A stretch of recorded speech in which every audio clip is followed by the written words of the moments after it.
safety reminders for you. We ask that all those hands, arms, feet, and legs remain inside at all times. Up here on the left are the greater kudu. They stand in at 5 feet tall at the shoulder. The lighter stripes on their backs help them blend in with the taller grassy areas. And they do not have horns on their heads, which is how you can tell they are female. Over on the right back there, tall, and with that bright yellow eye coloring, you can tell this is a female, as the male have brown eyes. Now up here on the left, that's another bongo that we saw in the bushes over there. They are known as the ghost of the forest because of how rarely they're seen in the wild. On either side of the truck here is a watering hole, great places for animal to come cool off for lunch.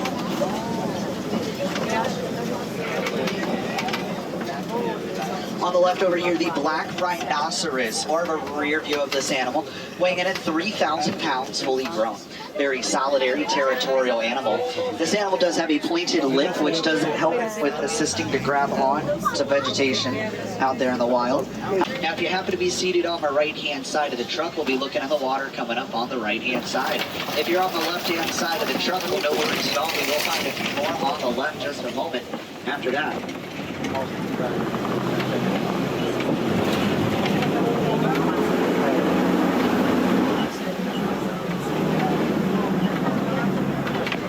So as we enter the Safi River here, the animal I would like to look for right away is called the hippopotamus. Typically found underwater, they will hold their breath around 8 minutes at a time. Hippopotamus are going to be massive animal. They grow up to be 5,500 pounds on average, but still outrun a human on land. Now I think I see a hippopotamus in the water up here, but out of the water you'll see those pink-backed pelican. Pink-backed pelican will get their names. The feathers on their backs, they're going to turn a slight pinkish coloring during mating season. And for them, that is the few rainier months out of the year in Africa for them. They are going to be relatively small, as they are one of the smallest of the pelican species. Now the hippopotamus you'll usually find towards the bottom of the water. These animals do swim, but they walk or glide along the bottom of the water. And when they do so, I think they look like larger moving rocks down there. Now, a full-grown adult hippopotamus is going to eat 80 pounds of food in one day, but a baby hippopotamus, on the other hand, will weigh in at about 80 pounds right at birth.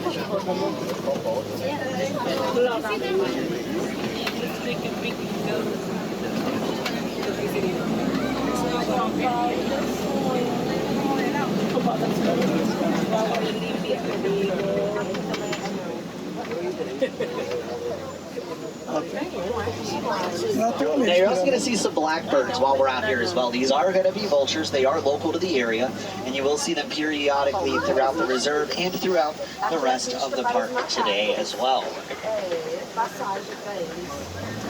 Looks like back here on the left is what's known as a bloat. A bloat is the name of a group of hippopotamus.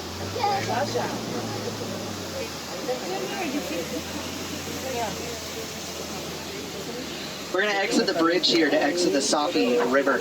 And as we do so, we're going to be heading over to my favorite part of the reserve. It is called the Savannah. And the Savannah is going to be home to animals such as giraffe, like rhinoceros. If we're lucky, well, we might even get to see a lion or maybe even a cheetah out here.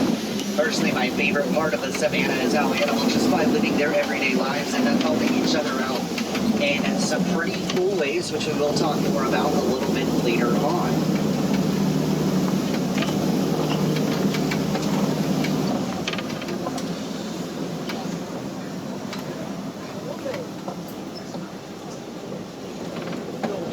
On the right over here is the baobab tree, getting to be its massive size, living for thousands of years. They store tens of thousands of gallons of water in their trunks, which is enough to fill an average-sized swimming pool at home, giving them the nickname of the Tree of Life.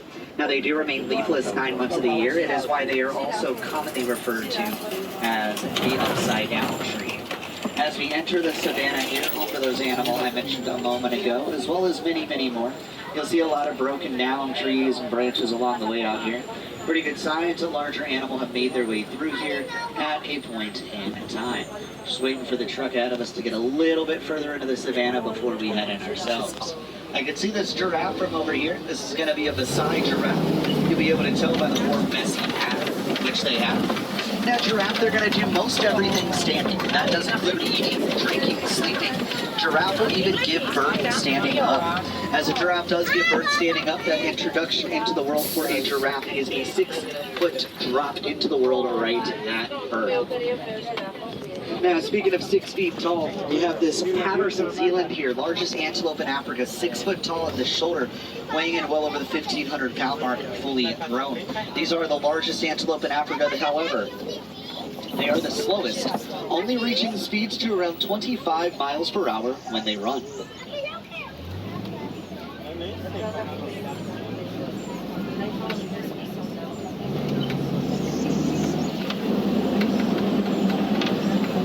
On the left over here, the African painted dog. They blended quite well though. African painted dog get their names, the markings that are on their coats. However, they are more commonly referred to as the most successful hunters in Africa. They will earn that title as they chase their prey until their prey can no longer run, and that is when they collapse from exhaustion. That is when the painted dog will feed. A pack of these animals consists of 5 to 13 of these animals, led by an alpha male and an alpha female being the main breeders in the group. Behind this giraffe over here, the sable antelope, having horns on their heads they use to deter predators such as lions from jumping on their backs. Now on either side of the truck up here are some termite mounds. They are made of dirt, saliva, and dung, and they harden out the heat of the savannah. They get to be so hard that an elephant can scratch their backs on them without them breaking. The elephant run them down to smaller sizes, and once they reach smaller sizes, antelope hop on top of them to look out for predator. Now you can't really tell when a giraffe is sleeping. They do sleep while standing, but they also sleep with their eyes open.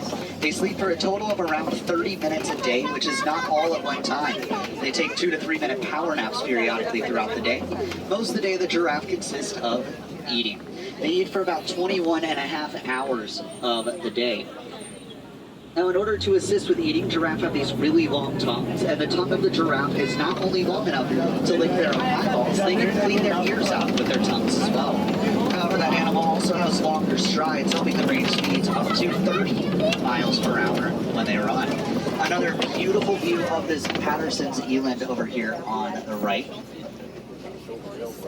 Now up ahead of us, quite a few different animals. At the top of the hill, I see some wildebeest gathered around. Those are going to be the largest migrational pattern of any of the animal out here. You also see the Ankole cattle up there as well.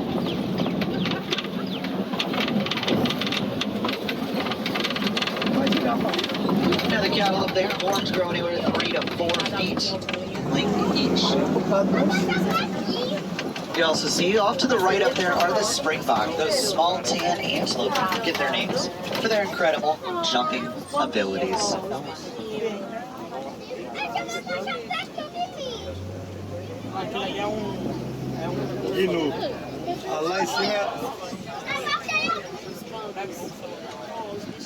Now a couple more of the giraffe over there. Another nice view of the Springbok. And this giraffe over here on the left having a little afternoon snack. Oh, this is cute.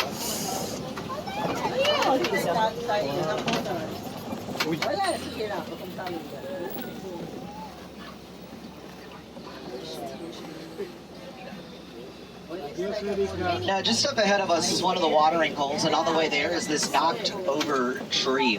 Now, a knocked-over tree like this, odds are a larger animal has been through here, so let's see if we can find the bulldozer of the savannah on the other side. Now, the bulldozer of the savannah is going to be none other than the African elephant. You'll be able to tell an African elephant apart from any other type of elephant just by the shape of their ears. Their ears are shaped as in the continent of Africa.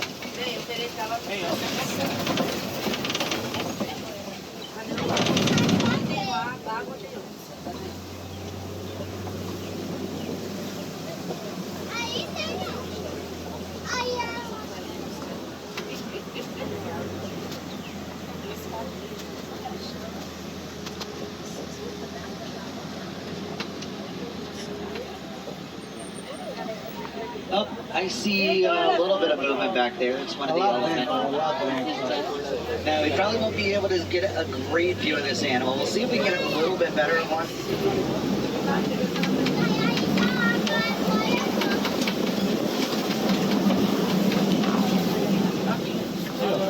So one thing you can tell, this elephant is waving its ears back and forth. Now it's a great way of how they cool themselves off. They have a lot of blood vessels that run through their ears. When they do wave them, it can actually help reduce their body temperatures by up to 15 degrees. degrees. Now, male elephant are found by themselves usually as they get kicked out of their herds at 13 years of age, whereas female elephant will typically stay with a herd for life. Now, in a herd of elephants, that herd is led by the oldest and wisest of the female elephant. If there happens to be a male elephant in the herd, that highest ranking male ranks just below that lowest ranking female elephant in the herd.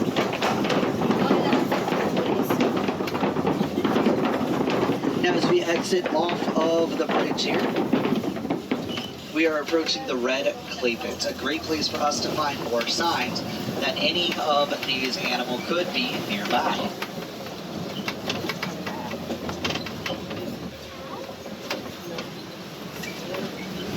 On the ground, there are some footprints on the ground, whereas off to the right there are some tusk marks in the clay. Elephant come by, they scrape off the clay with their tusks, they eat the clay, giving them vitamins and minerals. Here's a great place to find more African elephant.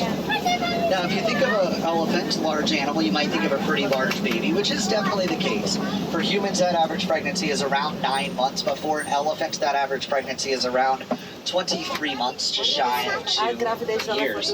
Now, a baby elephant is going to be born weighing in roughly at around 350 pounds right at birth. They're quite large babies.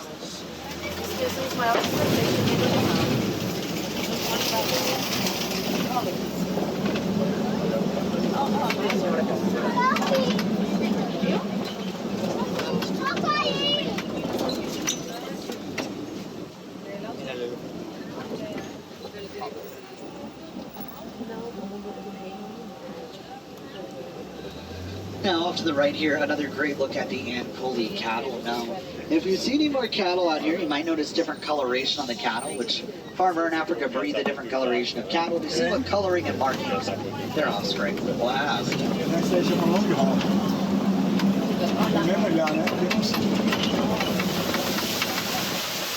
As we head through the water here, we are approaching what is known as a flamboyant. It is the name.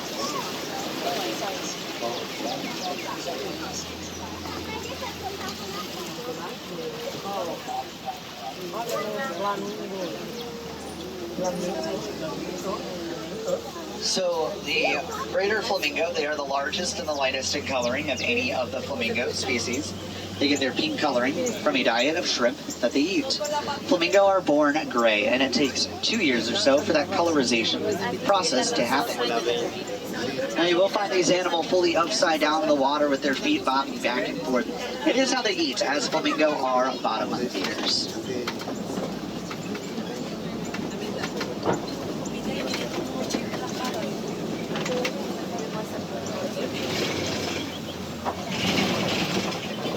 As we head through this gate here, we are approaching the mud pit. It's a great place to find animals that roll around in the mud.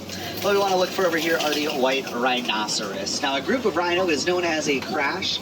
I see, that's actually mom and baby over there. Now, I can't tell which baby that is. We'll be able to tell once we get a little bit closer. We do have 3 baby rhinos on our reserve. We have 2 1-year-olds and we have 1 2-year-old, all 3 of which have siblings, and we're all born right here on the savannah. Off to the right back there, the ostrich. Flightless birds that'll reach speeds up to 45 miles per hour when they run. Now, ostrich, they are flightless, but their wings are not useless, as they use their wings as more of a steering mechanism out when they run.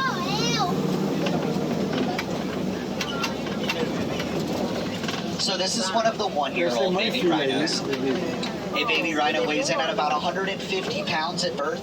They're going to gain about 100 pounds a month after that.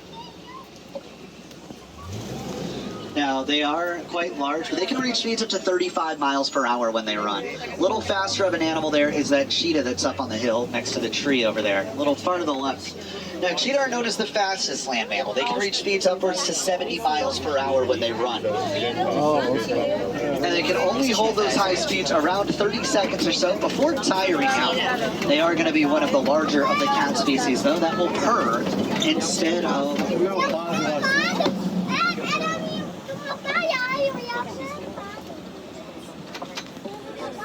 Now, as we head over to the Kopi Rocks, a great place to find animals that overlook the savannah. When animals do overlook the savannah, they look for any kind of a danger or predator that may be nearby. If an animal does sense any danger, or if they do see any predator, they alert the others to get to a much safer location. definitely helping them as they will take a look out for each other in the wild. What you can usually find up here is going to be heard usually before they are seen. A roar from a lion can be heard up to 5 miles away in the wild. These animals do remain inactive around 16 to 20 hours of the day though, so I don't know if we'll see them out here, as they are nocturnal animals, meaning at night is when those lioness go out at night. Well, look at that. It's another mom and baby rhino over there. That's the youngest. Well,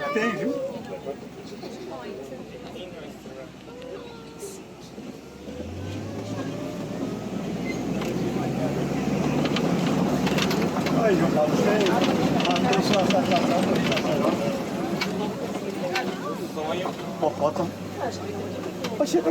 don't see anything up there. Let's head on over to the burrows, see if we can find any burrowing animal. Now, a lot of burrowing animals, they don't like to dig their own burrows. They prefer taking them over from previously dug animal. Pretty cool as animal will come out, they dig burrows and abandon for others to take over. Just like animal overlooking the Kopi rocks of the elephant wearing down those termite mountains, it is pretty cool to see how animal end up helping each other out, living their everyday lives in the wild. Now we've seen 2 of the 3 baby white rhinoceros. It seems only right that we see the 3rd. This is going to be the oldest baby rhino on our reserve. He is 2 years old, significantly larger than the other ones.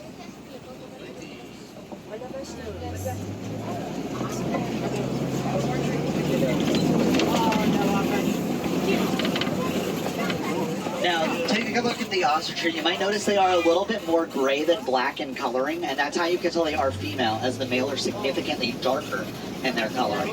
Can't have ostrich, though, without ostrich eggs on the ground there as well. They get to be so strong that a grown adult can stand on them without them breaking, taking around 44 days or so to hatch. So let's get on out from the savannah here and head over into Magadi Glen. Over the years, it's been home to many different species of animal, but it is currently going to be home to one of our warden. Our warden has adopted a family of the Nigerian dwarf goat. So let's see if we can find any of those Nigerian dwarf goat out and about out here. So the goats you'll see out here are going to be full-grown adults. It means they're not going to get larger than they are now. When these Nigerian dwarf goats are used widely around the world as dairy goats, that means if you've ever had any kind of a goat milk or a goat cheese, well, it actually could have came from a Nigerian dwarf goat.